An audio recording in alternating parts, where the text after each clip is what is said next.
तासानंतर आपण भिजवलेल्या चिंचा काढलेल्या आहेत. याचा आता टलपर काढून घेणार. हॅलो, कशा आहात तुम्ही सर्वजण? अंजलीस रेसिपी आणि ब्लॉगमध्ये तुम्हा सर्वांचं खूप खूप स्वागत करते. अरे, हे काय आहे? ह्या आहेत हिरव्या चिंचा. मग तुम्ही या हिरव्या चिंचेपासून काय करत असेल असं तुम्हाला प्रश्न पडला असेल. तर ह्या हिरव्या चिंचेपासून मी यूट्यूब चॅनलवर माझ्या अंजलीस रेसिपी आणि ब्लॉग या चॅनलवर याची रेसिपी अपलोड केलेली आहे. त्यावरील लिंकवर तुम्ही जाऊन ही रेसिपी पाहायची आहे आणि मला कमेंट सेक्शनमध्ये कमेंट करा की ही तुम्हाला कशी वाटली आणि त्याचं प्रोसेस मी तुम्हाला दाखवणार आहे. हे खूप स्पेशल आहे. ज्यांनी माझ्या चॅनलला सबस्क्राईब केला आहे त्यांना माझा मनापासून धन्यवाद.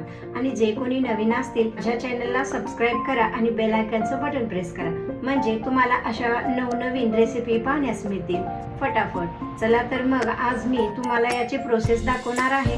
तुम्हाला मी यूट्यूब चॅनलवर ही तुम्हाला पूर्ण रेसिपी भेटणार आहे. मग सुटले ना पाणी तुमच्या तोंडाला? बनवणार ना नक्की तुम्ही रेसिपी? चला तर मग फटाफट अंजलीस रेसिपीला भेट द्या.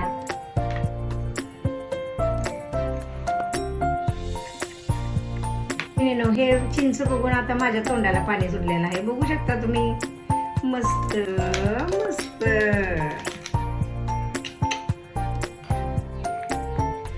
ह्या आहेत हिरव्या चिंचा. आज आपण ह्या हिरव्या चिंचेपासूनच लोणचं बनवणार आहोत. चला तर याचं प्रोसेस काय असतं ते तुम्हाला मी आज सांगते. तर मी मार्केटमधून ह्या हिरव्या चिंचा आहेत, पिकलेल्या घ्यायच्या नाहीत, हिरव्याच वापरायच्या आहेत. तर ह्या हिरव्या चिंचा मी 1.25 किलो आणलेल्या आहेत. 1.25 किलो तुम्ही विचारचाल आता 1.25 किलो का आणल्या? तर आपल्याला 1.25 किलो आणायच्या आहेत आणि 1 किलोचं लोणच्याचं प्रमाण आहे आपलं. म्हणजे 1 किलो लोणचं आपल्याला बनवायचं असेल तर 1.25 किलो चिंच आणावी लागते. म्हणून ही मार्केटमधून मी हिरवीगार अशी चिंच 1.25 किलो आणलेली आहे. आणि ही स्वच्छ धुवून घेतलेली आहे. बघू शकता तुम्ही. छान अशी चिंच मी स्वच्छ धुवून घेऊन 1 तास भिजत ठेवली होती. याचा आता आपण टरफल काढून घेणार आहोत. अशा प्रकारे तुम्हाला हे सर्व काढायचं आहे. खूप घट्ट असतं.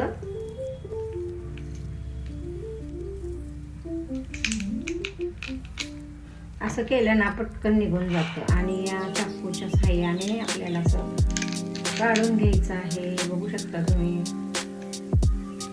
असं केल्यानंतर लगेच बघा भिजल्यामुळं खूप छान असं टलपर निघून सेपरेट होत आहे लवकर लवकर. बघू शकता तुम्ही.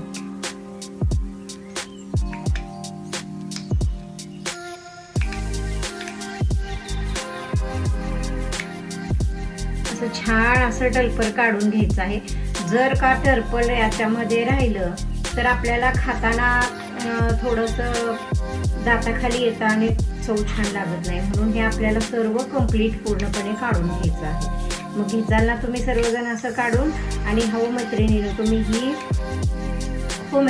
तुम्ही हे लोणचं नक्की करून पहा आणि मला मग तुम्ही कमेंट बॉक्समध्ये कमेंट करा की याची चव कशी अप्रतिम लागते.